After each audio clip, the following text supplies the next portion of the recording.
नमस्कार दोस्तों, spring board academy के नोट्स से अपन ने सिंधु घाटी सभ्यता पढ़ी थी। अब अपन पढ़ेंगे वैदिक काल। तो वैदिक काल 1500 बीसी से 600 बीसी तक स्टार्ट हुआ। तो 1500 से 1000 बीसी तक अपन बात करें और 1000 से 600 बीसी तक अपन बात करें। 4 वेद हैं, ऋग्वेद, यजुर्वेद, सामवेद, अथर्ववेद। तो ऋग्वेद जो था वो 1500 से 1000 बीसी तक लिखा गया। वह अपना जो 3 वेद है बचे हुए वो 1000 से 6000 बीसी तक लिखे गए।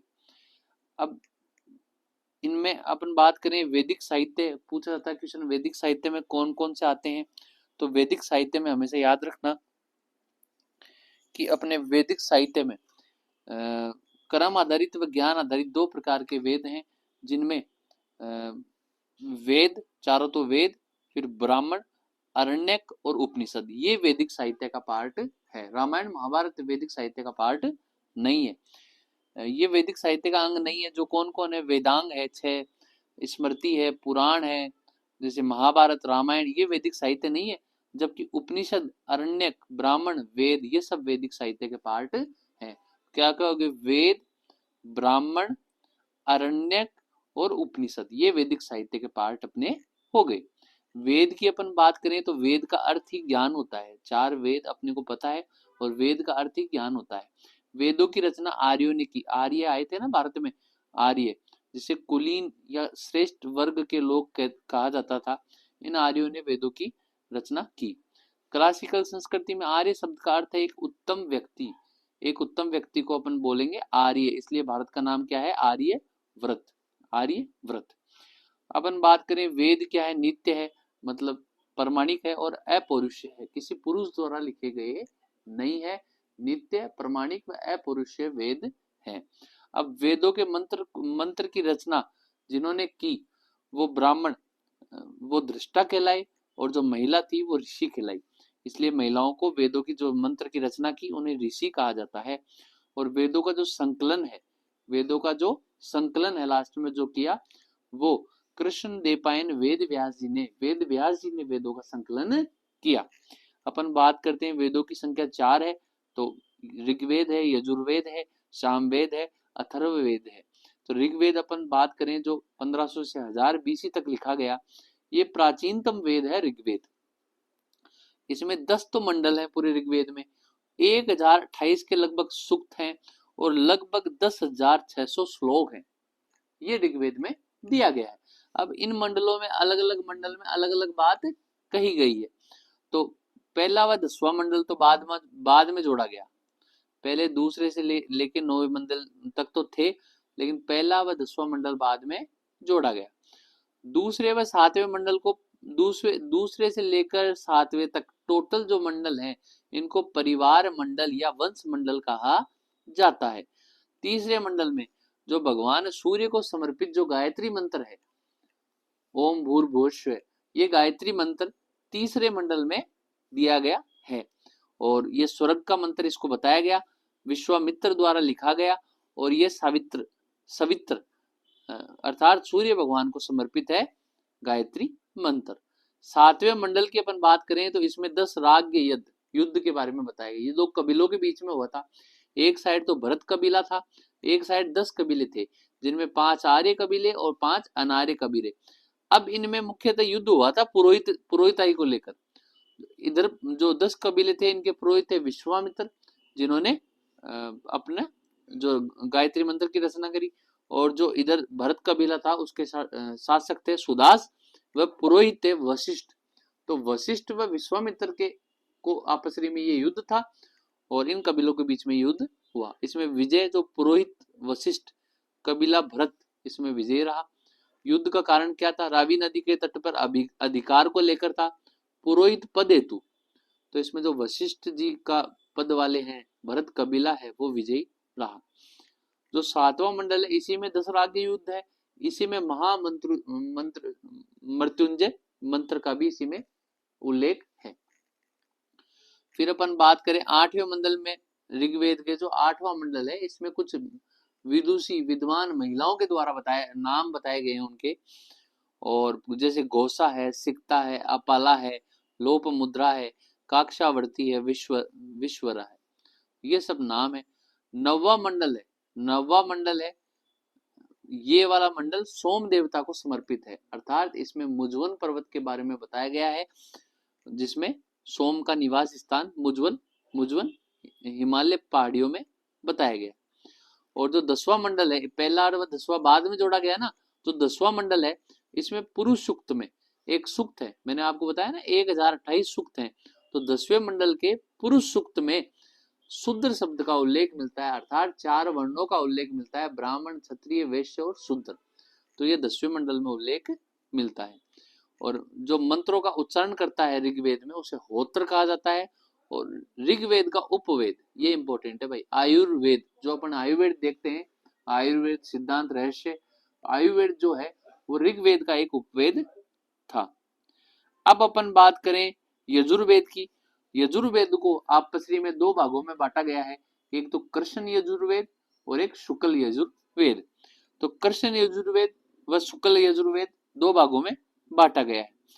तो अपन कृष्ण यजुर्वेद की बात करें तो ये गद्य व पद्य दोनों विद्याओं में लिखा गया है।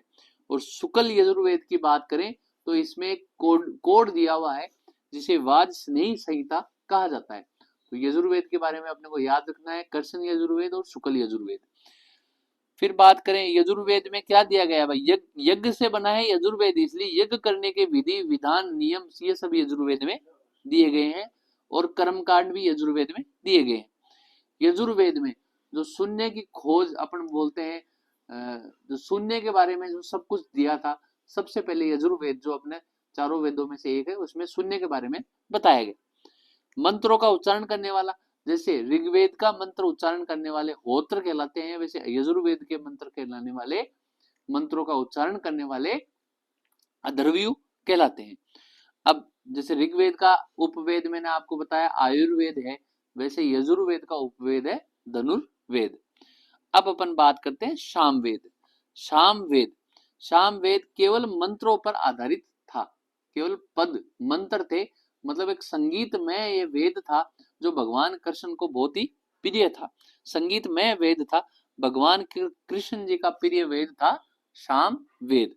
सामवेद संगीत का प्राचीनतम स्रोत अपन बोल सकते हैं, क्योंकि सब कुछ इसमें संगीत रूप में कोडिंग की गई है, संगीत रूप में लिखा गया है सामवेद में।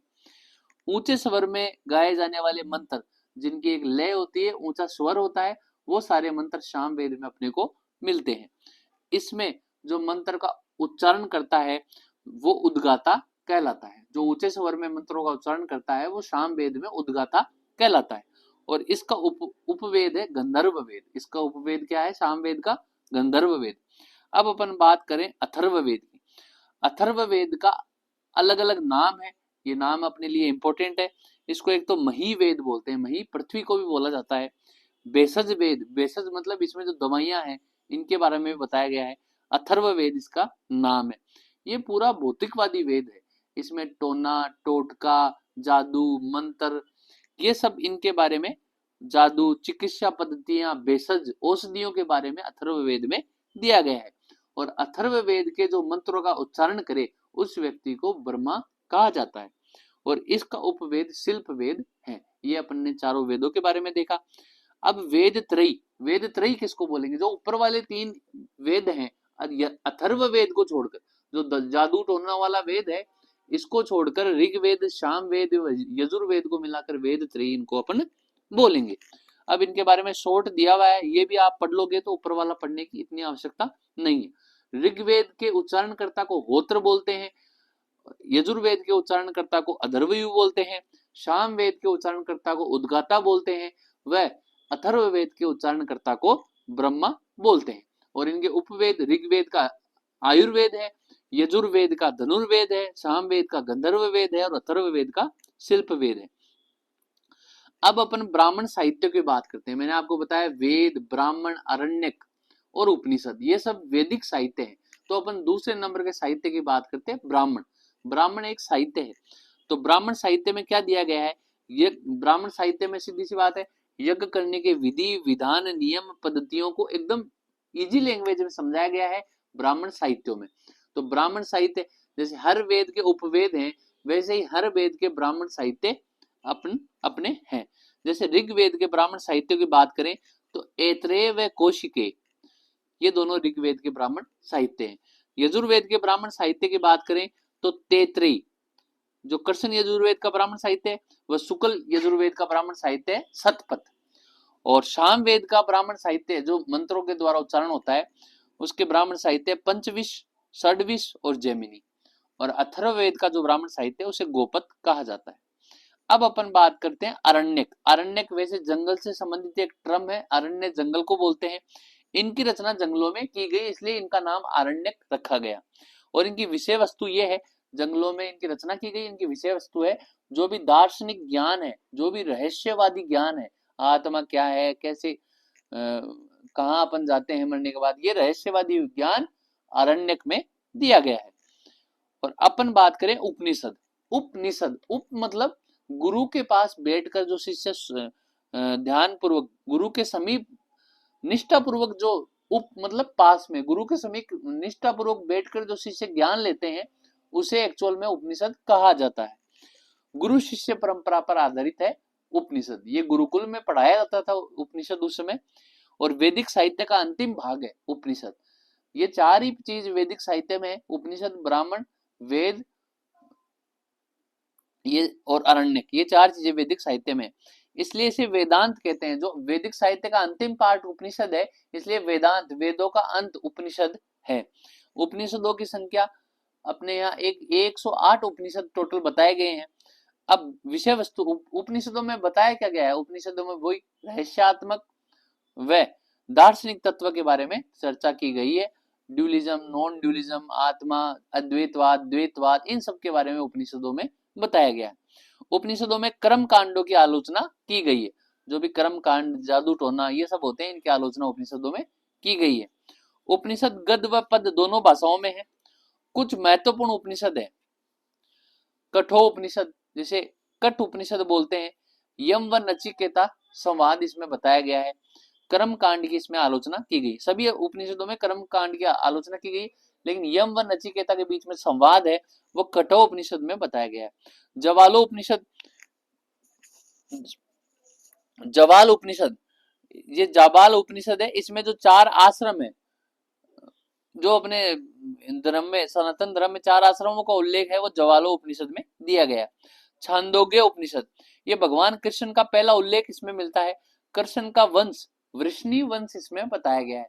कृष्ण के बारे में छांदोग्य उपनिषद में बताया गया है। कृष्ण को देवकी का पुत्र व अंगिरस का शिष्य बताया गया है। बौद्ध धर्म के जो पंचशील के सिद्धांत है वो छांदोग्य उपनिषद से लिए गए हैं। सत्य काम व जवाल की कहानी का उल्लेख भी है। अविवाहित माता की ये कहानी है। सत्य काम के गुरु गौतम ऋषि थे और जवाल ऋषि का उल्लेख रामायण में भी है। और इस प्रकार ये छांदोग्य उपनिषद कृष्ण जी को लेकर आप इसको महत्वपूर्ण समझना। वृहदारण्य उपनिषद, ये सबसे बड़ा उपनिषद है। 108 उपनिषदों में सबसे बड़ा पूछे तो वृहदारण्य उपनिषद है। इसमें गार्गी व याज्ञवल्क्य का संवाद बताया गया है। ये संवाद राजा जनक के दरबार में आत्मा के प्रश्न पे हुआ था, गार्गी व याज्ञवल्क्य के रूप के बीच में। और पवमान मंत्र, अस्तोमा सदगमय वाला जो मंत्र है, जो बहुत स्कूलों में बाहर लिखा रहता है, ये वृहदारण्य उपनिषद में बताया गया था। मंडूको उपनिषद, इसमें सत्यमेव जयते, सत्य की विजय होती है, ये इसी उपनिषद से लिया गया है। तैत्रेय उपनिषद बौद्धिक धर्म के जो अष्टांगिक मार्ग है, सम्यक दृष्टि, सम्यक संकल्प, सम्यक वाक, सम्यक कर्मांत, सम्यक आजीव, सम्यक व्यायाम, सम्यक स्मृति, सम्यक समाधि, ये जो अष्टांगिक मार्ग है ये तैत्रेय उपनिषद से लिया गया है। बौद्ध दिल का पंचशील सिद्धांत छांदोग्य से लिया गया है, वह अष्टांगिक मार्ग तैत्रेय उपनिषद से लिया गया है। अब अपन वेदांग, वेदांग बोल रहा हूं मैं, वेदांत नहीं। वेदांग की बात करें तो वेदांग ये क्या है, वैदिक साहित्य को समझने हेतु, लेकिन ये वेदों का पार्ट नहीं है। वेदांग वैदिक साहित्य को समझने हेतु वेदांग है। ये टोटल 6 है। शिक्षा है, व्याकरण है, ज्योतिष है, छंद है, कल्प है और निरुक्त है, ये सब वेदांग है। अब अपन बात करें पुराणों की, तो पुराणों की अपन बात करें तो शाब्दिक अर्थ पुराणों का है प्राचीन आख्यान, पुराण, पुराना आख्यान। और पुराणों की रचना गुप्त काल में हुई थी। टोटल 18 पुराण है। और पुराणों की रचना किसने करी, लोमहर्ष व उग्रश्रवा ऋषि ने पुराणों की रचना करी। पुराणों में ऐतिहासिक जानकारी के स्रोत हैं। सर्वप्रथम पर्जिटर, ने पुराणों का ऐतिहासिक महत्व बताया, उसके बाद पुराणों का महत्व बढ़ा। मत्स्य पुराण के बारे में शुंग व सातवाहन शासकों की जानकारी मत्स्य पुराण में मिलती है। विष्णु पुराण में मौर्य वंश की जानकारी मिलती है।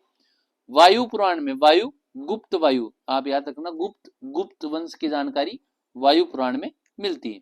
मार्कंडेय पुराण में दुर्गा सप्तशती, जो अपन पढ़ते हैं ना दुर्गा सप्तशती नवरात्र में, वो मार्कंडेय पुराण में मिलती है। भगवान शिव व विष्णु की जानकारी भी मार्कंडेय पुराण में मिलती है। और सबसे छोटा पुराण मार्कंडेय, स्कंद पुराण सबसे बड़ा पुराण है। और अग्नि पुराण की बात करें तो गणेश पूजा की जानकारी, जो आज गणेश पूजा की अपन जानकारी है, इसका स्रोत अग्नि पुराण से मिलता है। कुछ स्मृति साहित्य है, ये धार्मिक साहित्य है लेकिन वैदिक साहित्य नहीं है। मनुस्मृति की बात करें, सबसे इंपॉर्टेंट मनुस्मृति के बारे में खूब चर्चाएं होती रहती है। तो प्राचीनतम स्मृति है स्मृतियों में मनुस्मृति। सामाजिक नियम, सामाजिक विधि विधान, नियम, समाज कैसे चलेगा, इनके नियम इसमें बताए गए हैं। शुंग व सातवाहन वंश के समय इसकी जानकारी थी। और मनुस्मृति का जो अंग्रेजी में अनुवाद है वो विलियम जोन्स ने किया। फिर बात करें जर्मन जो एक दार्शनिक थे नित्शे दार्शनिक थे, इन्होंने कहा बाइबिल को जला दो, जबकि ये ईसाई थे। बाइबिल को जला दो और मनुस्मृति को अपनाओ, मतलब मनुस्मृति को आप पढ़ो, उसमें जो सामाजिक नियम दिए गए उनको अपनाओ। इसके जो टीका, मनुस्मृति में जो टीका लिखी गई वो 4 लोगों के द्वारा लिखी गई। वो उनका नाम आपको विशेष याद रखना है, भारूची, कुल्लक भट्ट, मेघातिथि और गोविंद राज। ये 4 लोगों के द्वारा इस पे टीका लिखी गई। ऐसे ही है याज्ञवल्क्य स्मृति, इसके टीकाकार है विश्व रूप, विज्ञानेश्वर और अपराग, ये दोनों के आपको नाम याद रहने चाहिए। नारद स्मृति की बात करें तो दासों की मुक्ति व कल्याण का उल्लेख है।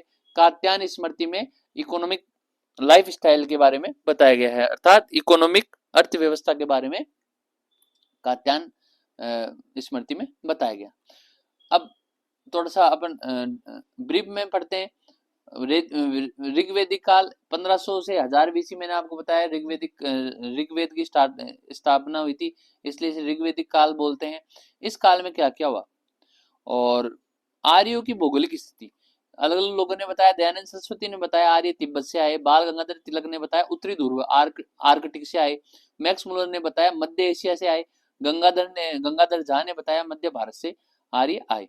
तो आर्य आरंभ में सप्त सिंधु में आके बस गए, जो सिंधु सभ्यता है ना, सिंधु जो नदियां हैं सप्त सिंधु, इसमें आके आर्य बस गए। और सिंधु आर्यों के लिए महत्वपूर्ण नदी थी, लेकिन सरस्वती सबसे पवित्र थी। सिंधु सरस्वती अलग अलग नदियां हैं, सरस्वती सबसे पवित्र नदी आर्यों के लिए थी। ऋग्वेद में नदी सूक्त में सरस्वती को नदी तमा, देवी तमा, मतोतमा, इन नाम से सरस्वती को पुकारा गया। अब ऋग्वेद में 5 सिंधु की सहायक नदियां, उनका उल्लेख मिलता है और उनके नाम भी पूछे जाते हैं। विपाशा, ये व्यास नदी को बोलते हैं। शत्रुदी, सतलज को बोलते हैं। वितस्ता, ये झेलम को बोलते हैं। पुरुषनी, रावी को बोलते हैं। अस्किनी, चिनाव को बोलते हैं। सिंधु, रावी, चिलाव, झेलम, ये सब नदियां है ना, इनके बारे में ये नाम है। अफगानिस्तान की नदियों के बारे में भी उल्लेख है। गोमल, गोमती नदी, कुरुम नदी, स्वात नदी व कुंभा, काबुल नदी, जो आज भी अफगानिस्तान में है, इनका भी उल्लेख है। ऋग्वेद में आपको बताया मुजवन पर्वतमाला, नौवे जो सोम के बारे में बताया है। मुजवन हिमालय में एक पहाड़ी है, वहां से सोम पदार्थ मिलता है। ऋग्वेद में गंगा व सरयू का उल्लेख है और यमुना का उल्लेख 2 बार ऋग्वेद में बताया गया है। ऋग्वेद में आर्यों की राजनीतिक स्थिति ऋग्वेदिक काल समय में 1500 से 1000 बीसी में राजनीतिक स्थिति कैसी थी। राजा का पद जिसे गोप कहा जाता था, वंशानुगत नहीं था, कर्म के आधार पर बनता था। जनस्य गोपा या गोप्ता कहा जाता था राजा को।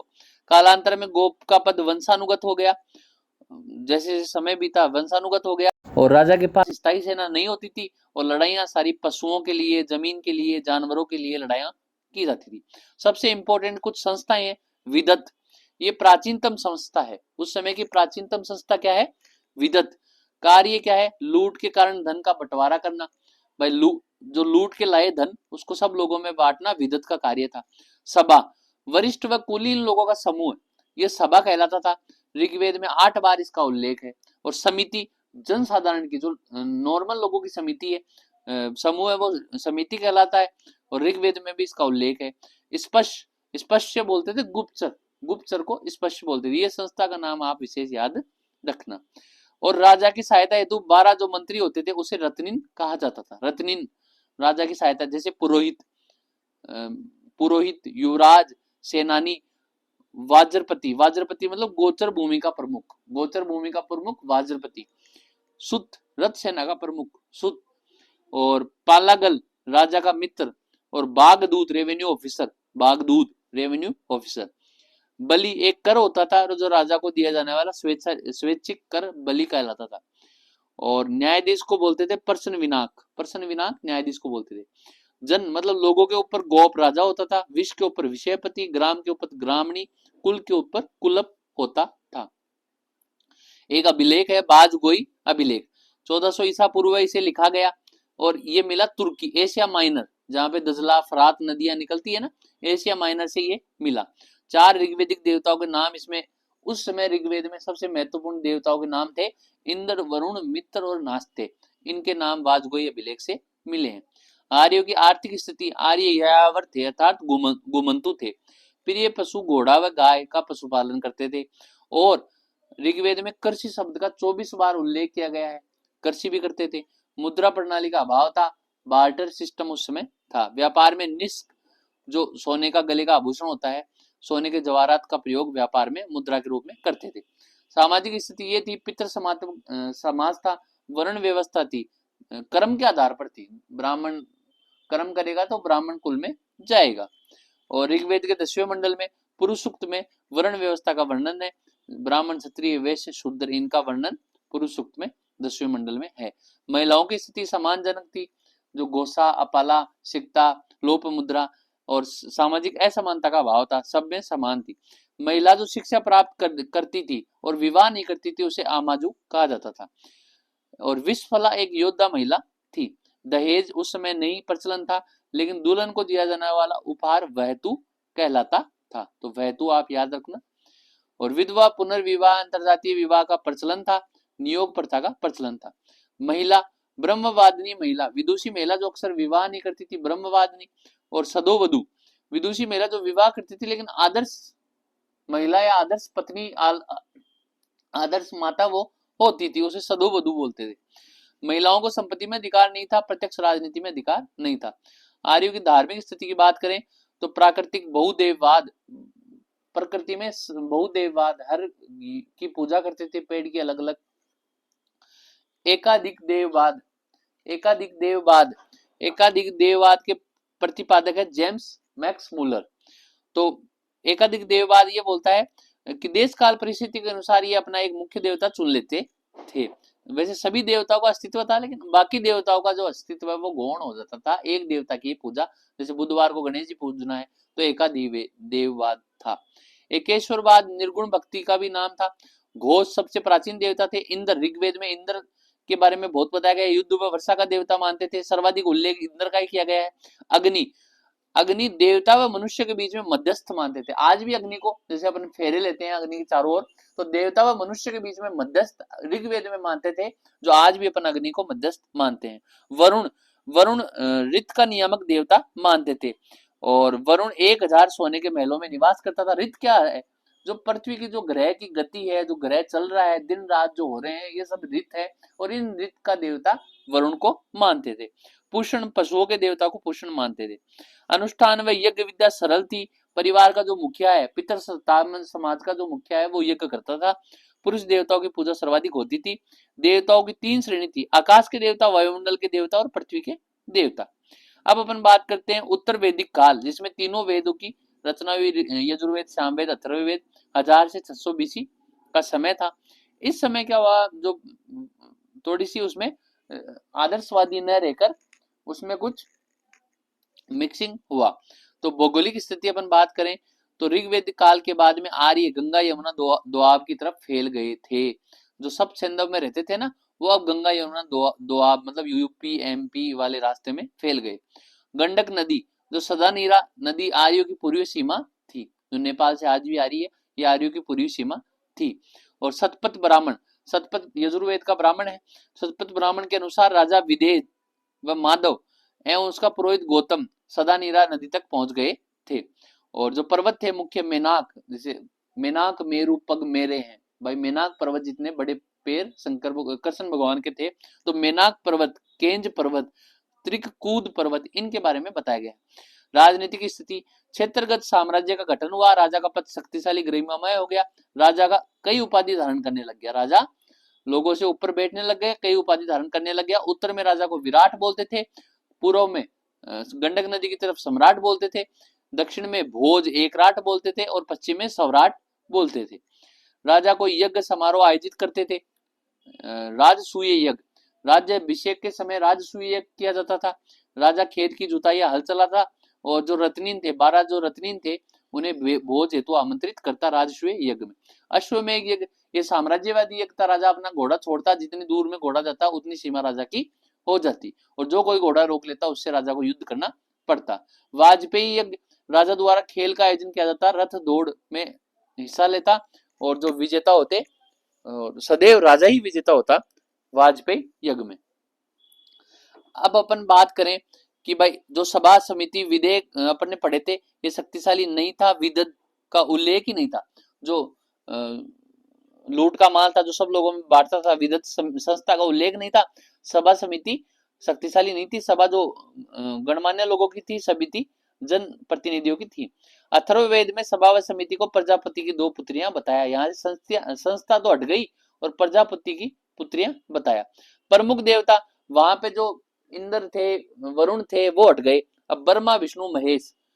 जो पूषण था वहां पे पशुओं का देवता, वो अब शूद्र का देवता हो गया उत्तर वैदिक काल में।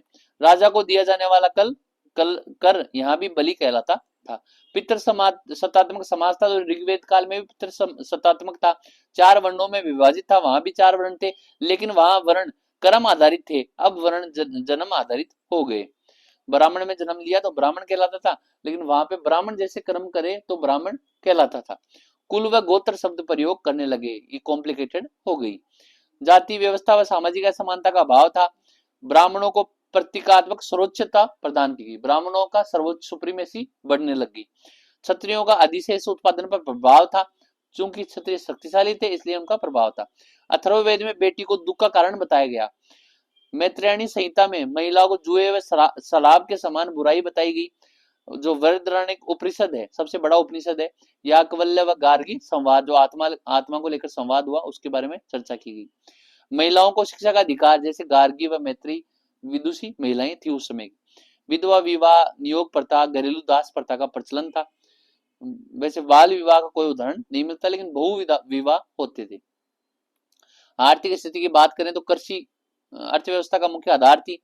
अर्थव्यवस्था के अनुसार पृथ्वी ने राजा जो थे उन्होंने कृषि आरंभ करी। अर्थव्यवस्था में कृषि कुछ विधियां व टिड्डियों का आक्रमण के बारे में भी अथर्ववेद में दिया गया है। और शतपथ ब्राह्मण में काटक संहिता में 24 बैलों द्वारा खींचे गए हल का उल्लेख है। गाय व घोड़ा प्रिय पशु थे। अधिशेष उत्पादन पर शहरी संस्कृति का विकास हुआ, वह ज्यादा उत्पादन होने लग गया तो फिर कपड़ा, चमड़ा उद्योग, धातु उद्योग, इनका विकास होने लग गया। मुद्रा प्रणाली का अभाव था, अभी भी मुद्रा के रूप में गाय व निष्क जो सोने का आभूषण था उसका प्रयोग करते थे। धार्मिकता की बात करें, बहुदेववाद, एकाधिक देववाद, एकेश्वरवाद, निर्गुण भक्ति लोकप्रिय थे। प्रमुख देवता ब्राह्मण विष्णु महेश, ब्रह्मा विष्णु महेश हो गए, और गौण देवता इंद्र अग्नि वरुण, जो ऋग्वेद में प्रमुख देवता थे वो अब यहाँ गौण हो गए। यज्ञ अनुष्ठान जटिल हो गए। मंडूक उपनिषद में यज्ञ अनुष्ठान कर्म कांड में टूटी हुई नौका के समान यज्ञ अनुष्ठान को बताया। पूषण शूद्रों के देवता हो गए, पहले वहां पशुओं के देवता थे। शूद्रों को यज्ञ व उपनयन संस्कार का अधिकार नहीं था। ब्राह्मण, क्षत्रिय और वैश्य को यह अधिकार दिया गया था उत्तर वैदिक काल में। ब्राह्मण और जो वैश्य थे इनको द्विज कहा जाता था, मतलब 2 बार जन्म लेने वाले ब्राह्मण व वैश्य। मूर्ति पूजा व मंदिरों के साक्ष्य मिले हैं, धीरे धीरे मूर्ति पूजा होने लग गई और ज्ञान मार्ग व मोक्ष की अवधारणा लोकप्रिय हुई। काले जादू व अंधविश्वास को लोग बाग उत्तर वैदिक काल में मानने लग गए। तो आज के लिए इतना ही था, धन्यवाद।